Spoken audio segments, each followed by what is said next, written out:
들어가겠습니다. 안녕하세요. 네, 에듀프로에서 민법 과목을 맡고 있는 양민입니다. 반갑고요. 1년 동안 여러분하고요 긴 여행을 같이 하는 기회가 됐습니다. 처음부터 끝까지요. 열의를 가지고 여러분 학습에 최대한 도움이 되는 방향으로 열심히 달려볼까 합니다. 자, 오늘 첫 시간입니다. 2015년 시험 대비 첫 시간이고, 그래서 두 가지를 먼저 얘기를 해볼까 해요. 첫 번째는 민법의 전략적 접근 문제요.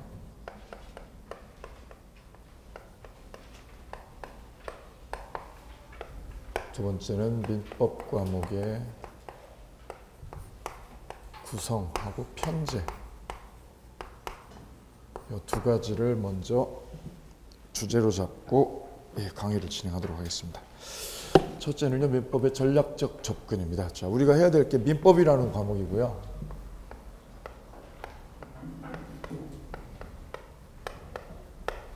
여기 법 과목입니다. 법 과목.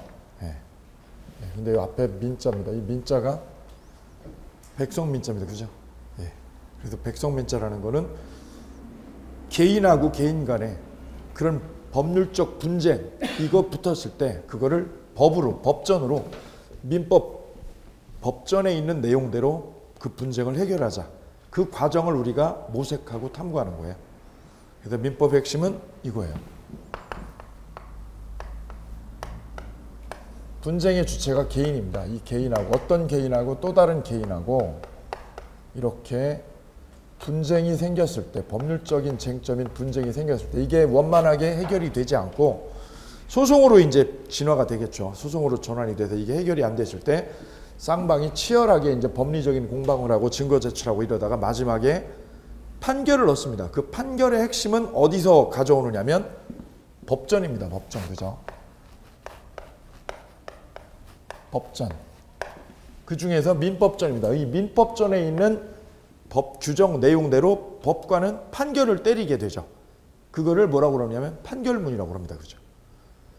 그 과정을 우리가 보는 거거든요. 그러니까 우리가 다뤄야 될 내용이 이거예요. 이쪽의 주장, 그 다음에 상대방의 주장, 이게 이제 법적인 분쟁이 되는 거고, 그 분쟁의 마지막 결론은 이걸로죠. 이걸로. 뭘로요? 법전으로 결론이 나게 됩니다. 조 과정을 우리가 이제 1년 동안 쭉 탐구하는 건데요. 그러다 보니까 우리가 결국 봐야 될 부분이 법전에 규정되어 있는 법 규정의 내용, 즉 법조문을 보셔야 돼요. 왜? 이거 가지고 결국 법관이 판결을 때리니까. 그러니까 우리가 궁극적으로 봐야 될 거는 법전에 있는 내용, 즉 법조문입니다. 법조문. 이거를 1차적인 첫 번째 재료로 하는 거예요. 이게 1차 재료입니다. 1차 재료.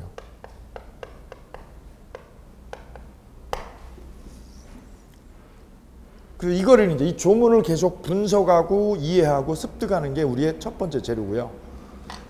근데 하나 알아두실 게, 저 법조문만 보면 모든 문제가 다 거기에, 정답이 거기에 들어있느냐? 그거는 아니에요. 왜냐하면 분쟁거리가 너무 많거든요.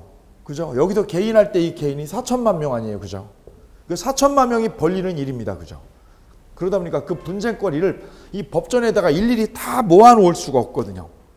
큰 줄기만 거기다 모아놓은 거죠. 그죠? 그러다 보니까 그 법전에 없는 내용들이 있어요. 법전에는 없는 내용들. 그럼 그거를 대법원에서 어떻게 해요? 해석을 해서 대법원의 의견을 따라갑니다. 그거를 대법원 뭐라고 그러냐면 판례라고 그래요. 판례.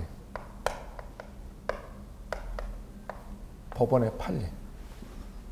근데 이게 1차 재료고요. 그 다음에 이게 두 번째 자료입니다. 이게 2차 재료. 2차 재료. 우리가 공부해야 될 두 번째 자료입니다. 이 조문은 뭐 간결해가지고 아주 단순하게 되어 있어요. 근데 판례는요, 복잡하고 아주 이게 지문도 길고 좀 까다롭게 복잡하게 구성이 되어 있어요. 여기 이제 이 판례 학습하고 공부하는데 시간이 많이 소모가 됩니다. 그리고 요거 두 개가 이제 같이 연결되어 있는 거죠. 이렇게. 우리 책도 이제 기본서가 나오게 되면 이거하고 이거 위주로 기술이 되어 있어요. 자, 이제 요거를 근데 조문이나 판례는 그냥 이렇게 국어식으로 쭉 나열이 되어 있거든요. 이걸 보면 이제 보기가 굉장히 법률 용어다 보니까, 용어가 법률 용어다 보니까 어렵습니다. 접근도 쉽지 않고요. 그죠? 그래서 생활 용어를 쓰지 않고 법률 용어를 자꾸 쓰게 되니까 요 조문하고 요거 이해를 할 때 법률 용어를 맨 처음에 따라가는 게 첫 번째 단계예요. 그 과정을 이제 고생을 하셔야 돼요. 그래서 생활 용어를 법률 용어로 바꾸는 작업, 요거 할 때 시간이 좀 걸려요. 기다려요. 그래 인내심을 가지고 기다리셔야 되고. 그래서 요 판례도 이제 조문이 좀 어느 정도 잡히고 이러면 판례가 이제 읽어져요. 그게 이제 내년 한 5월, 6월, 7월 이때쯤 되면. 그 전에는 이쪽에 조문하고 기본 이론, 기본 원리를 요때 공부해요. 조문하고 기본 원리를.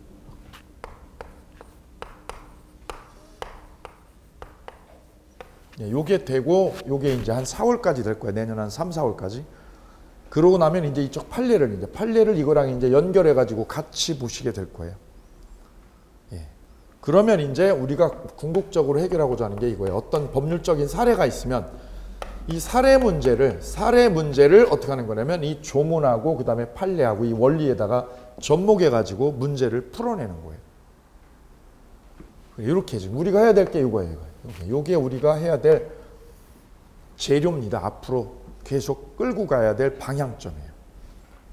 시험 문제도 이거 하고 기본 원리 그 다음에 판례 사례 이거 위주로 시험 문제가 95% 이상 나와요. 95% 이상. 요거가 95%다.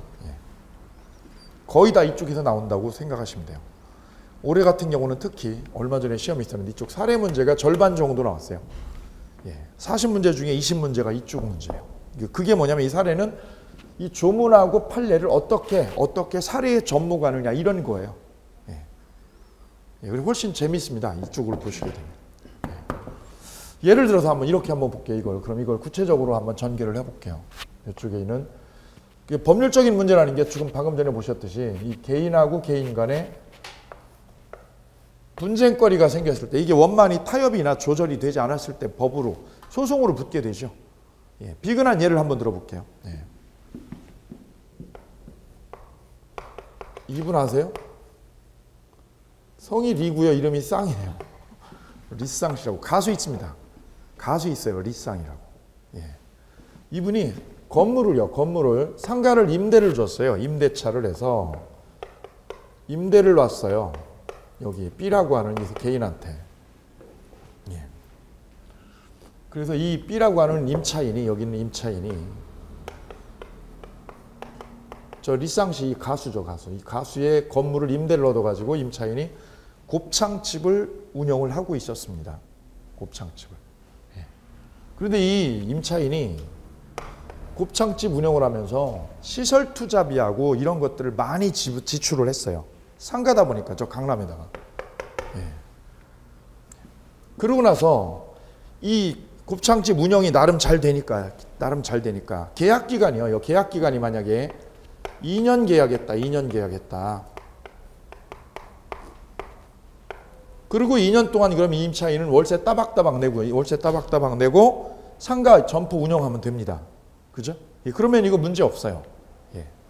2년 계약이 종료되고 나서 2년 계약 끝나고 나서 임차인이 보니까 가게가 괜찮게 운영이 되니까 임차인이 어떻게 했냐면 영업을 연장해달라라고 나 상가 운영을 더 하겠다고 이렇게 나왔어요. 그거를 법률적으로 뭐라고 하느냐면 2년 계약 종료된 후에 갱신 요구한다고 그래요. 갱신 요구를 했어요.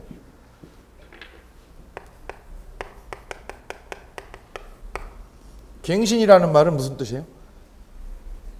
다시 하자 이거죠. 다시 연장해달라. 이 계약 기간을 다시 연장해달라. 이렇게 갱신 요구를 해왔어요. 자, 그럼 우리가 아는 원래 계약은 뭐냐면 2년 계약이 끝났으면 끝나는 거죠.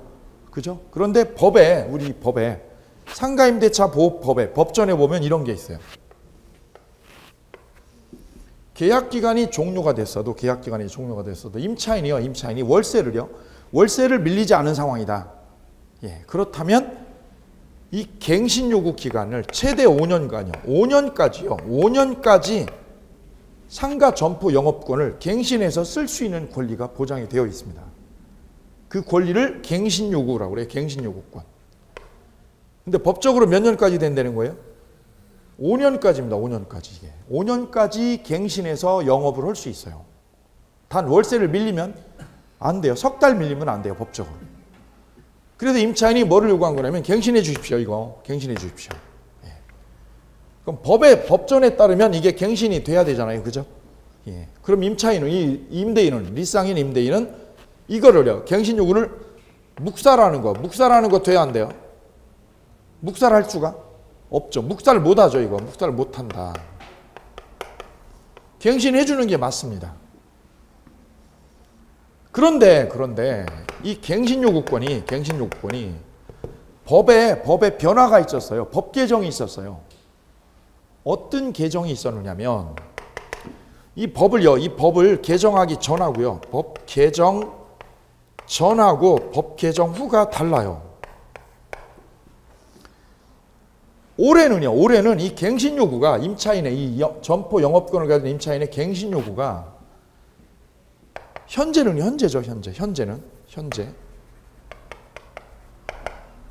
과거, 이건 과거죠, 과거. 예전에 법 개정하기 전에 과거.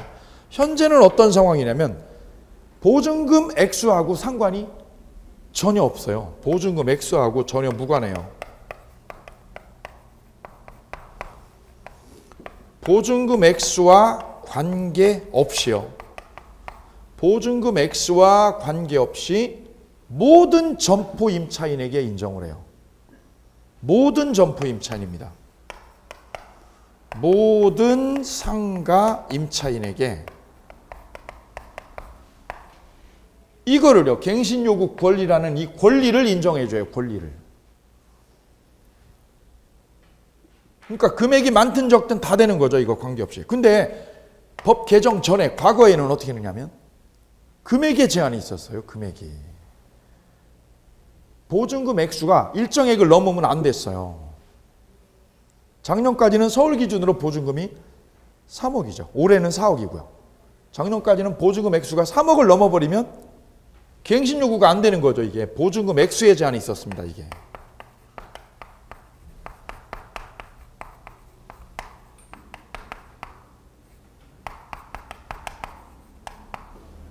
액수의 제약을 받았어요. 이게. 근데 이거요. 이 리쌍하고 이하고 분쟁이 붙은 거는 법 개정하기 전에 있었어요. 전에. 그래서 이 임차인이 여기에 보증금 1억 5천, 보증금 1억 5천, 그 다음에 월세요. 월세 250, 뭐 금액은 정확하잖아요. 예. 이렇게. 그 다음에 권리금 여기 1억, 그 다음에 시설 투자비 여기 뭐 1억 7천인가 이렇게 했다고 그래요. 이거 약 2억 정도 했다고 칩시다. 이렇게. 자, 이렇게 해서 지금 지출이 된 상황이죠. 이런 상황이에요. 예, 그러면 여기 보시면 법 개정하기 전에 2013년도까지는 보증금 액수의 제약을 받았어요. 이 액수 제한이. 서울 기준으로 3억이었어요. 서울 기준으로 3억을 넘으면 이게 인정 안 돼. 이게 갱신 요구가 인정이 안 되는 거예요. 그럼 2년 끝나면 그냥 아웃이에요. 그럼 이게 3억을 안 넘었다면, 보증금 액수가 3억을 안 넘으면 어떻게 되는 거예요? 몇 년까지? 5년까지 연장할 수 있다는 얘기. 이거 굉장히 의미 있는 조문이에요. 이거는. 그러면 내 친구가 학원을 한다. 예, 보습 학원을 한다. 계약 1년 했다. 1년 계약했다. 근데 학생 수가 많아졌어요. 운영이 잘 돼서. 그럼 거기서 접어요? 더 연장해요? 그게 무슨 요구권이에요? 몇 년까지요? 예, 이게 갱신 요구권. 이건 아주 임차인한테 굉장히 유리한 조항이에요. 그럼 이걸 왜 넣느냐면 이 갱신 요구라는 게, 임차인은 보세요. 상가 같은 경우에는 그냥 보증금만 들어가고 끝납니까? 보증금하고 월세로 끝나요? 시설 투자비가 들어가. 이게 시설 투자비가. 주택하고 틀리죠. 주택은 주거는 그냥 가서 살기만 하는데 상가는요? 영업에 필요한 시설 투자비가 거기 건물에 들어가거든요. 근데 이 시설 투자비가 여기 보시면 2억 들어갔다고 쳐봅시다. 이 2억이 그러면 요 2년 만에 임차인이 회수를 할 수가 없죠. 그 짧은 기간에 회수를 못 하죠. 그죠? 예. 그러면 임차인이 그냥 남의 건물에다가 시설 투자만 하고 그냥 자기는 망해서 나오는 결과가 되죠. 그냥 계약 기간 2년으로 못 박아버리면. 그래서 만든 게 뭐냐면 임차인이 이 시설 투자비를 아주 짧은 기간에 못 빼낸다. 그죠? 예. 그래서 얼마까지 연장해봐라. 5년 동안 네가 연장해서 써봐라 이거죠. 그게 바로 시설 투자비를 빼가지고 나가라 이런 뜻이에요. 이게 없을 때는요. 이 조항이 없었을 때는 임차인이 어떻게 했어요? 그냥 2년 계약하면 어떻게 된 거예요? 계약이라는 게 뭐예요? 계약이라는 게 약속이거든요. 내가 그 약속대로 책임지고 구속을 받겠다는 약속이 계약이죠. 따라서 2년 계약하면 그냥 예전에는 이게 만들어지기 전에는 그냥 2년 계약하면 끝나는 거죠. 임차인이 엄청 불리했었어요. 예전에는 점포 임차인이, 그죠? 그래 막 우리가 상가 주변 얘기로 주변에, 그죠? 예, 임차인이 막 엄청 억울하다 막 이런 얘기를 많이 듣곤 했었어요. 그나마 이 법이 만들어지면서 이쪽 임차인이 약했었는데 많이 법적으로 보호가 되는 거죠. 그런데도 불구하고 이게 이 갱신요구권이 법 개정 전에는 보증금 액수에 제한이 있었다는 얘기예요. 얼마 이하로? 작년까지는 3억이고 올해는 4억이에요. 이렇게 액수 제한이 있었어요. 액수 제한이. 그럼 이거 보세요. 지금 보증금 액수가 지금 얼마로 돼 있어요? 1억 5천이죠. 그럼 이 임차는 여기 해당돼야 안 돼요? 이 보증금만 따지면 1억 5천인데 상가는 보증금에다 또 뭐가 있어요? 월세가 있어요. 월세. 그럼 이 월세를 요거를 바꿔줘야 돼요. 보증금으로 전환하는 작업을 거쳐야 돼요. 그럼 어떻게 거치냐면 월세 250만 원에다가 곱하기 100을 하시면 돼요. 곱하기 100을. 그럼 요게 250만 원이 바뀌죠. 얼마로 바뀌어요? 2억 5천으로 바뀌어요. 2억 5천. 여기 2억 5천. 그럼 여기는 1억 5천하고 합치면 4억이 되죠. 4억이. 그러니까 법 개정 전에는 보증금 액수가 3억일 때만 됐거든요. 근데 지금 이게 4억이 넘어 4억 가까이 되죠. 그러니까 이 임차인은 리쌍 건물을 임대 얻어서 곱창집을 운영하던 이 임차인은 갱신요구 권리가 갱신요구 해달라는 권리가 없다는 거죠. 권리가 없다. 법적인 권리가 네가 없다 이거죠. 그래서 소송에서 얘가요 졌어요. 왜? 법관은 뭐라고 그래요? 법관은 이 법에는 보증금 액수의 제한을 뒀는데 네가 그 액수가 넘었기 때문에 너 해당 안 된다 이거죠. 그래서 이 임차인이 소송에서 졌어요. 그죠? 지는 순간 소송에서 얘가 원고고 얘가 피고가 된 거죠. 얘가 소송을 거는 거죠. 갱신해 주셔. 연장해달라. 그랬더니 이쪽에서는 못 해주겠다.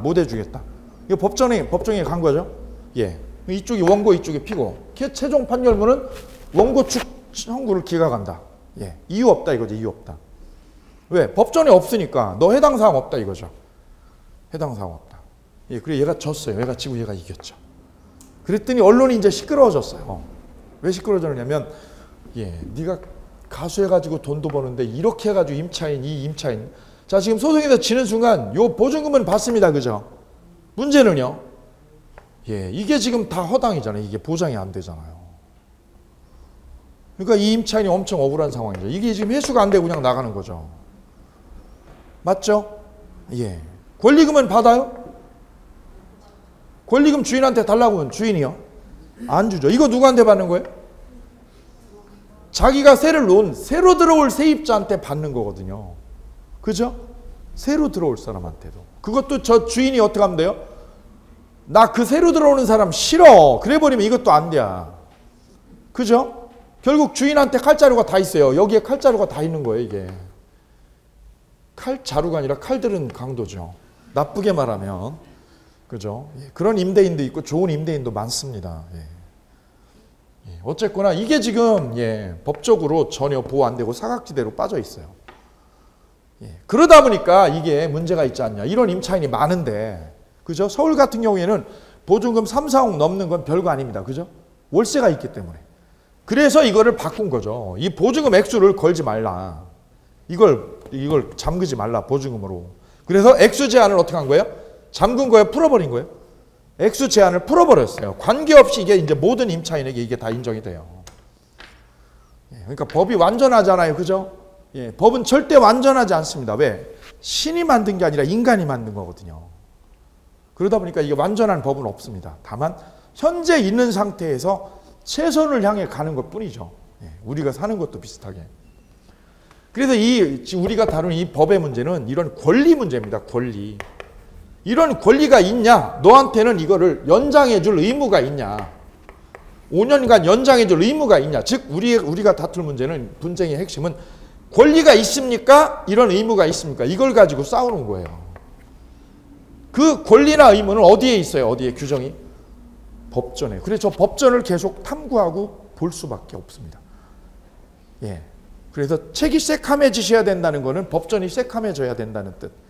대신에 우리가 법전을 갖다 놓고 보진 않아요. 뭐를 보는 거예요, 이제? 기본서. 우리 책 나오면 이제 책이 이제 새카매지도록 보셔야 되는 거죠. 예. 자, 이런 것들을 이제 우리가 다루게 됩니다. 예. 예, 이렇게요. 예. 그 문제도 이거죠. 이렇게 연결이 됩니다. 그래서 우리가 다룰 핵심의 문제가 이거죠. 권리하고 의무에 관한 분쟁. 이걸 탐구하는 과정이다. 예. 자, 여기서 이제 하나 더 짚어드릴 부분이, 그럼 여기 임차인하고 여기는 리쌍하고는 요거는 예. 채권 문제. 우리가 계속 앞으로 봐야 될 문제가 채권 관계냐 물권 관계냐 이거를 이제 보시게 되거든요. 채권 관계는 사람하고 사람의 문제예요. 사람하고 사람 간의 계약 문제입니다. 사람하고 누구 간의? 사람 간의 계약 문제. 이거를 무슨 문제라고 그래요? 채권 관계라고 그래요. 채권 관계. 이거는 임차인이 리쌍이라는 임대인한테 요구한 거예요. 갱신 요구를 해 주셔. 그죠? 예, 이거는 채권 관계입니다. 채권 관계.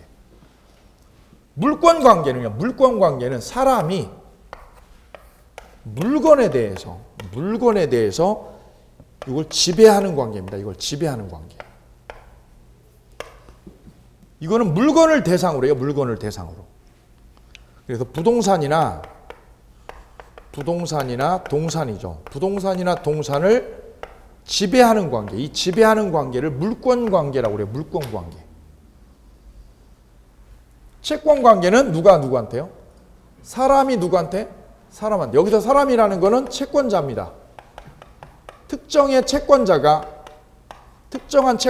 특정한 누구한테요? 채무자에게 계약 내용이죠. 계약 내용대로 해달라고요. 계약 내용대로 해달라. 계약 내용을 뭐 해달라? 준수해달라.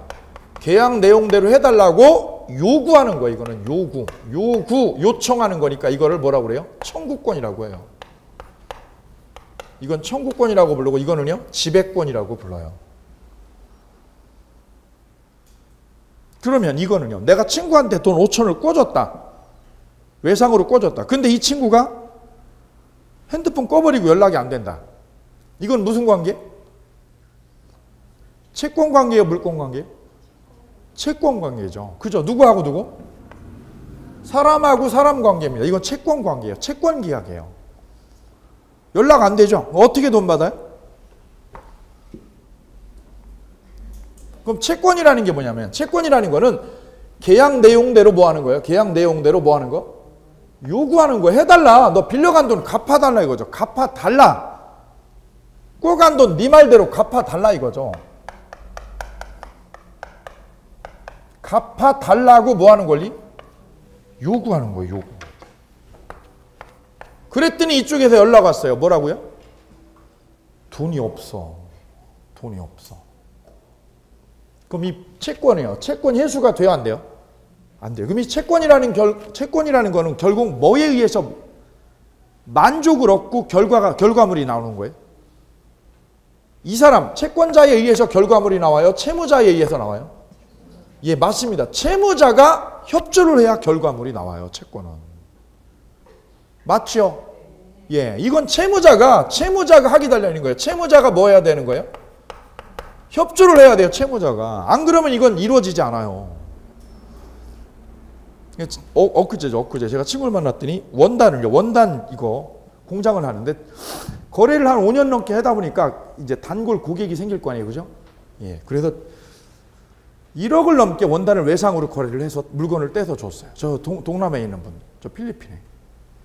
5년 동안 열심히 거래가 깔끔하게 잘 되다가 최근에 연락이 없는 거예요. 그쪽 외상으로 원단을 가져가신 분이 컨테이너로. 예, 그래요. 농담으로 그럽니다. 우리 원단값 받으러 가자 필리핀에. 그랬더니 얘가 뭐라고 그러겠어요? 다른 데면 내가 가겠는데 필리핀은 못 가겠답니다. 왜 못 가느냐면 거긴 총을 든 그 내국인들이 많아서 언제 없어질지 모른다고. 차라리 그냥 1억을 뜯기는 게 낫지. 그거 받으러 거기는 못 간다고 그러더라고요. 바로 채권은 채무자의 협조에 달려 있어요. 이게 채권입니다. 근데 물권은요. 물권은 이 물건을 내가 뭐 하는 거야? 부동산이라는 게 뭐냐? 토지하고 건물입니다. 토지의 정착물을 부동산이라고 그래요. 토지하고 뭐에 대해서? 건물을 이걸 뭐 하는 거야? 이걸 요구하는 거예요? 지배하는 거예요? 이거는 지배하는 거예요. 내가 내 마음대로 지배하는 거예요. 지배. 그 지배권이라고 그래요. 지배라는 거는 독점하는 거예요. 이거 독점. 내 아파트 있다. 그럼 내가 지배하는 거지 이거를. 아파트한테 가가지고 야 아파트 벌떡 일어나 이렇게 요구하는 거는 아니에요. 요구하는 게 아니라 이건 지배하는 게 바로 이건 물권이에요. 채권은 지배하는 게 아니라 뭐 하는 권리? 요구합니다. 이게 완전 성격이 달라요, 이거는. 그랬더니 아까 말씀드렸던 제 친구 그 거래처가 필리핀에 있는 거래처 그 남자분인데 배우자가 한국에 있대요. 배우자. 그럼 제 친구는 돈 받으러 어디로 가요? 배우자한테 가죠. 가서 돈 달라고 그러면 갚습니까? 안 갚습니까? 갚아요? 안 갚아요? 안 갚아도 됩니까? 갚아야 돼요? 갚을 의무가 있어요? 거꾸로요. 갚아달라고 할 권리가 있어요. 권리가? 갚아라. 거래는 누구랑 했어요? 이분이. 제 친구가 거래는. 필리핀에 있는 그 남자분하고 했거든요. 근데 지금 그분은 연락이 안 돼요. 연락 다 끊어진 거죠. 근데 한국에 누가 있느냐면 배우자가 있어요. 그럼 배우자한테 요구할 권리가 있습니까? 법적인 권리가? 채권은 누구한테 요구하는 거예요? 계약한 당사자에게. 이 채권은 나하고 뭐 한 사람? 계약 당사자에게 요구하는 거예요. 누구한테요? 계약 당사자에게. 여기다 쓸게요. 여기다. 누구한테요? 계약을 맺은 누구한테? 당사자에게. 이 계약 당사자에게만 뭐 할 수 있어요? 요구할 수 있어요. 요구.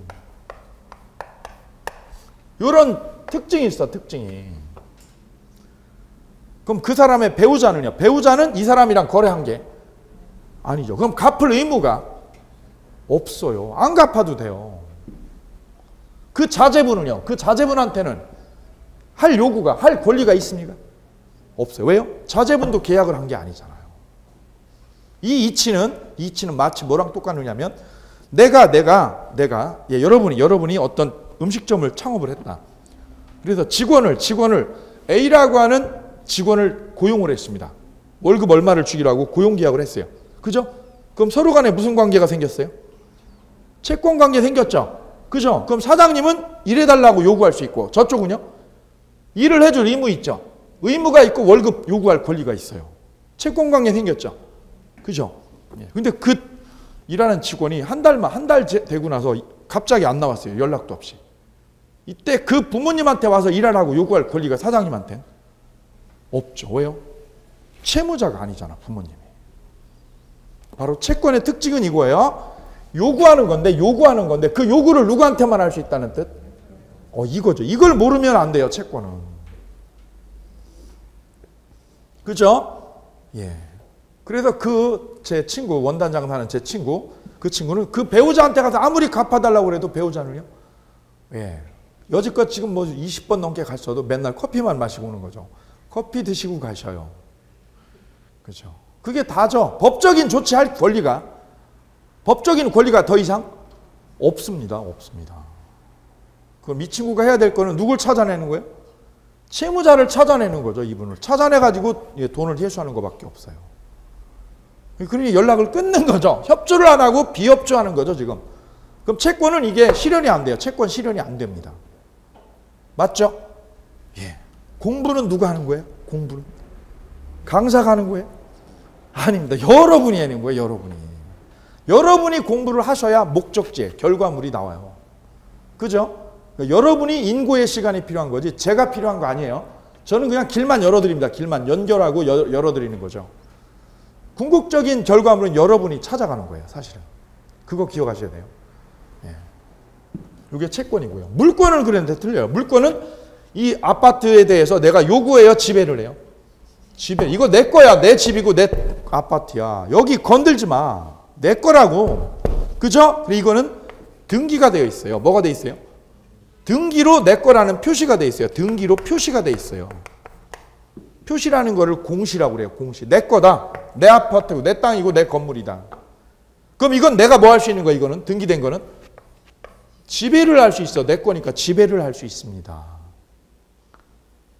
그럼 이건 내 땅이다. 내 아파트다라는 지배를 누구한테 효력을 주장할 수 있어요?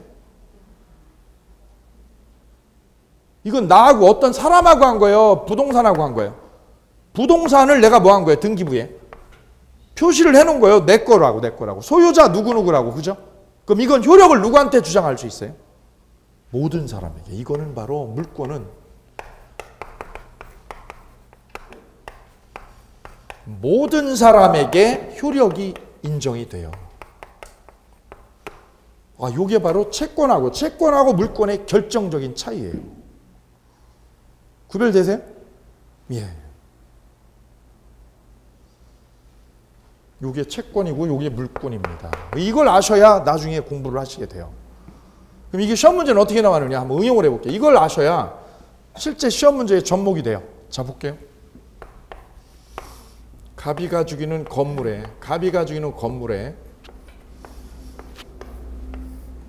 갑이 A은행에다가 돈 1억을 빌렸습니다. 돈 1억을 빌리면은 무슨 거래를 한 거예요? 채권 거래가 한 거죠. 채권 관계가 생겼죠? 예, 채권 관계가 생겼어요. 그죠? 예. 그리고는 은행이 건물을 돈 1억을 빌려주고 건물을 저당을 잡았어요. 건물에다 뭘 잡았어요? 저당을 잡았어요. 저당권 등기가 됐어요. 저당권 등기가. 그럼 이건 무슨 관계? 물권 관계. 이거는 이제 구별되세요? 예, 이걸 일단 분리를 해내야 돼요. 분리를. 채권 관계하고 물권 관계가. 그죠? 예. 그런데 하필이면 이 건물이 불나가지고 무너져서 사라져 버렸어요. 건물이 있어요? 사라졌어요? 건물이 화재로 다 없어져 버렸습니다. 불타가지고. 여기서 질문. 저당권은 있습니까? 없습니까? 지금?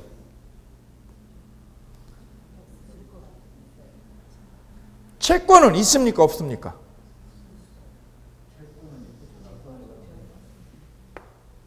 건물이 어떻게 되면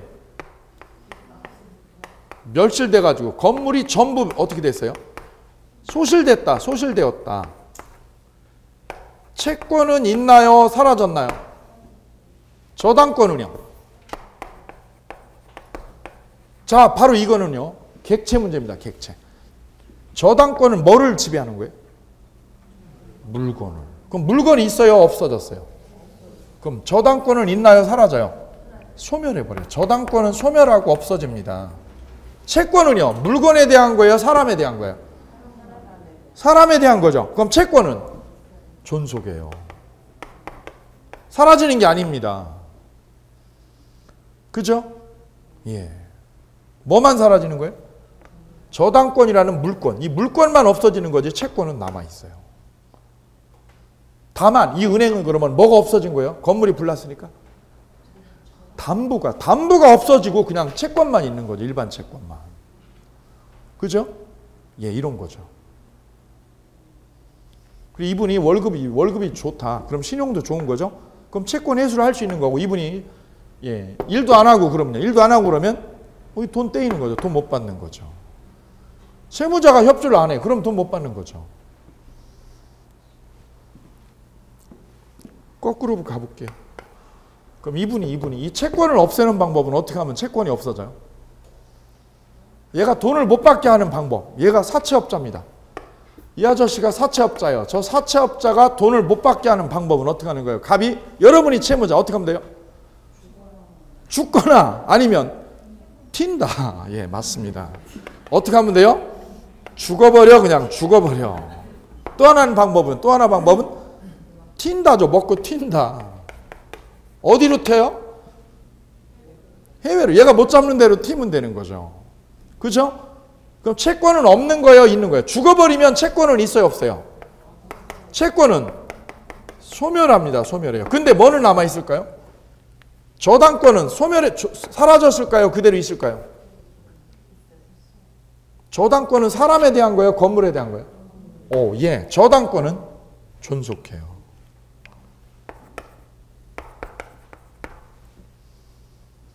질문 드릴게요. 그럼 세 번째, 튀면. 이분이 튀면 어떻게 돼요? 튀면. 채권은 사라져요? 있어요? 잠수 타면, 튄다는 말이 잠수 타는 거죠. 이 사람 아직도 물속에 있어요. 물속에. 안 나오고 있어요. 그죠? 연락도 안 됩니다. 채권 없어요? 있어요? 없습니까? 있습니까? 있죠. 있는데 뭐야? 있는데 받을 수 없는 채권이죠. 돈을 받을 수 없는 채권. 이런 거 우리 봐요? 봐요. 제가 아는 분도 고향에서 둘도 없는 친구예요. 남자분이. 근데 그 한 친구가 사업을 한다니까 이 친구가 어떻게 했을까요?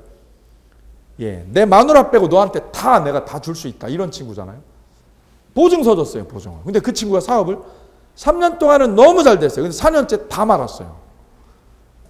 그러니까 이 친구가 보증서 주는 이 친구가 예, 아파트 날라가고 차 날라가고 다 나가버렸어요. 월세 살아요. 월세 30만 원짜리. 애 셋에. 채권 없어요? 채권 있어요? 채권 있죠? 있는데 뭐야 이게? 못 받는 채권이죠. 더 열받고 환장하는 건 뭔지 아세요? 그 친구가 와서 명절 때마다 고기 2근 사들고 온대요. 그 월세 사는 집에. 그죠? 야 미안하다. 그래서 소주를 내내 먹는다는 거죠. 하루 종일. 그걸 옆에서 보는 그 배우자분이 속 터져가지고 옆에 못 본다는 거죠. 예, 채권은 있습니다. 있는데 뭐야 이게? 받을 수 없는 채권이요. 뭐 하기 때문에? 채무자가 뭐예요? 협조를 해요? 협조를 안 하면? 그래 채권은 채무자에게 달려있는 거예요. 거꾸로 생각하시면 안 돼요. 누구에 달려있는 거예요? 채무자가 협조하냐 안 하냐 이거에 달려있어요.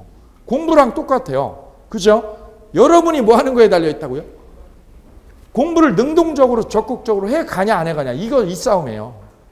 그죠? 개별적으로 다 달라요. 똑같은 학습을 들었는데 저하고 그죠? 어느 분은 와 민법 너무 쉬웠다 양민 만나가지고 이러는데 어느 분은요 예, 이거 꽈락이야 꽈락 이럴 수 있어요. 왜? 그건 개별적인 채무자의 학습 능력하고 열정에 달려 있습니다. 어쨌거나 그래 지금 채권하고 물권 얘기를 해봤습니다. 그럼 민법이 어떻게 민법 전략이 이거죠. 이 과정을 우리가 계속 탐구하고 법조문에 어떻게 만들어져요? 어떻게 규정되어 있고 그 다음에 그 기본 원리를 한번 파고 들어가고 그죠? 예, 이게 다 규정이 없으면 판례를 통해서 보고 마지막에 이제 사례를 가지고 이걸 담금질해요. 담금질하고 응용하고 여기다가 이제 기출문제 풀어가면서 여기다 접목하면 우리가 완결이 되는 거예요. 요까지예요. 여기 조문하고 기본 원리 공부를 여기를 내년 한 3, 4월까지 해요. 3, 4월까지. 3, 4월이 되면 이제 판례를요. 이 판례가 좀 표현이 어렵게 돼 있어요. 이렇게 우리가 대화식으로 구성이 안 돼 있고요. 엄청 어렵게 돼 있어요. 한국말인데 좀 어렵게 돼 있어요. 예. 그 부분이 이제 한 5, 6월 달 되면 이 판례를 이제 서서 이렇게 습득하는 과정을 밟습니다. 그래서 이제 판례가 어느 정도 자리 잡히면 7, 8월 되면 이제 기출문제라든가 이런 문제를 가지고 계속해서 연말을 하고 담금질을 해요. 그게 내년 7, 8월입니다. 그쯤 되면 민법이요. 손에 들어와. 이제 손이 딱 잡힙니다. 지금 완전 초보잖아요. 그죠? 내년 7, 8월쯤 되면 민법이 거의 손 안에 잡혀요. 이거다 이렇게. 예. 그러니까 7, 8월까지 견디셔야 됩니다. 견디셔야 돼요. 예. 그때까지 저하고 일주일에 한 번씩은 계속 보시면 됩니다. 예. 단 이제 양이 많아요. 이게 양이 많아가지고 복습을 빠뜨리시면 어렵습니다. 그래도 어떤 혹자는 이런 얘기도 하셔요. 내년 5월까지 1차 과목에서는 민법, 2차 과목에서는 공법. 이게 분량이 제일 많아요. 그 두 과목을 내년 5월이나 6월까지는 계속해서 복습을 매일 하셔야 돼요. 그래서 그게 민법하고 공법이 이게 잡히면 여기하고 여기까지가 잡혔다. 그러면 이거는 80%, 8분 우선 80% 합격하신 거예요. 민법하고 공법이 되면. 나머지 과목은요. 분량이 많지 않아요. 강사님만 믿고 그냥 가시면 나머지는 그냥 돼요. 복습의 비중이 많지 않아요. 근데 민법하고 공법은 복습량에 따라서 이게 내가 점수가 80점 가고 60점 가고 40점 가고 해요. 나머지 과목은요. 복습을 똑같이 안 하죠. 여기 100명이 똑같이 복습 안 해줘. 그래도 점수가 비스무리하게 가요. 그렇다고 복습 하지 말라는 얘기가 아니고 하시는데 적게 하셔도 큰 차이가 없다는 거거든요. 근데 민법은요. 복습을 많이 하신 분하고 적게 하신 분하고 이 차이가 엄청나게 벌어져요. 공법도 마찬가지. 두 과목은 비중을 많이 가지셔야 돼요. 일주일에 3일은 보셔야 돼요. 3일. 민법, 공법은요. 내년 5, 6월까지. 그러면 합격하신 거예요. 합격하신 거예요. 80% 합격하신 거예요. 여러분이 해야 될 거는 내년 5, 6월까지 여기에 집중 투자하는 겁니다. 나머지는 선생님 이렇게 얼굴만 열심히 보면 됩니다. 그러면 점수 나오세요. 자, 그래서 우리가 해야 될 방향, 방향 이거를 이 정도로 보시고 그럼 민법 구성이 어떻게 되냐면 우리가 해야 될 법률 관계는 크게 두 가지예요. 물권 관계하고요. 물권 관계하고 또 하나 무슨 관계? 채권 관계. 이거로 돼 있어요. 이거로. 그런데 우리가 공부하는 이 법전이 독일 애들의 법제를 그대로 계승을 했기 때문에 독일의 편제가 어떻게 되느냐면 이렇게 물권하고 채권 관계만 있는 게 아니라 맨 앞에다가 총칙이라는 걸 넣어놨어요. 그래서 이런 게 생겼어요. 뭐가 생겼어요? 민법 총칙이라는 게 앞에 총괄 규정으로 있어요. 총괄 규정. 총론이라고 그래요. 총론. 총론이라는 게 여기 있습니다. 맨 앞에. 그 다음에 뭐가 나와요? 물권 관계. 그 다음에 채권 관계. 그 다음에 이제 나와야 될 게 뭐냐면 가족 관계예요. 가족 관계. 그죠? 이거. 언제 혼인을 하고 어떻게 이혼이 되고 그 다음에 상속을 내가 어떻게 받고 이게 가족 관계인데 이 가족 관계는 우리 시험 범위에 안 들어가요. 안 들어가요. 원래 민법전에는 여기 가족 관계가 들어있어요. 근데 거기가 빠지고 우리 시험 범위에 빠지고 대신에 뭐가 들어오냐면 민사특별법이 이 자리를 차지하고 있어요. 방금 전에 말씀드렸던 상가임대차보호법 이런 게 특별법이에요. 민사특별법으로 여기에 들어있습니다. 주택임대차보호법. 그래서 우리가 공부할 민법은 이렇게 크게 4개로 편제가 되는 거예요. 주로 무슨 얘기를 하는 거예요? 민법은 주로 무슨 관계하는 거예요? 주로 무슨 관계하고 무슨 관계? 물권 관계하고 채권 관계를 다루는데 앞에 뭐가 하나 떡 있다. 앞에 떡 하나 있는 게 뭐다? 총칙 있다. 여기가 어렵죠. 왜? 이 총괄 규정이에요. 총괄 규정. 총괄 규정이 어려워요. 영국이나 미국은요. 영미에는 이런 게 없어요. 총칙이 없고 이거하고 이것만 있어. 근데 우리가 어느 법을 따랐기 때문에 독일법. 우리가 독일 영향을 받은 적 있어요? 독일이 우리나라 먹은 적 있어요? 없죠. 그죠? 근데 일본 애들한테 우리가 먹혔잖아요. 그죠? 근데 일본 애들이 독일법을 뺏겼어요. 그래서 우리가 법제가 독일법하고 구조가 같아요. 그래서 이런 형태입니다. 이런 시스템. 우리 민법의 편제가 이렇게 되어 있어요. 총칙 나오고 물권, 채권 이렇게 되어 있다. 시험 문제도요. 시험 문제는 어떻게 되느냐면 이렇게 총칙에서 10문항, 물권에서 14문항, 채권 관계에서 10문항, 민사특별법에서 6문항. 그래서 총 40문항입니다. 곱하기 2.5점씩. 한 문제에 2.5점씩. 그래서 100점 만점입니다. 그래서 골고루 분배가 되어져 있습니다. 이 채권 관계를 우리 책에는 계약관계라고 그래요. 계약법이라고 그래요. 계약법. 같은 의미입니다. 채권 관계 또는 계약법 관계. 자, 그래서 민법의 접근 방법하고 그 다음에 민법의 편제 이 부분을 첫째 시간에 살펴보셨습니다. 이 정도로 오리엔테이션 마치고 다음 시간에 잠깐 쉬었다가 본격적으로 민법 강의를 진행하도록 하겠습니다. 수고하셨습니다.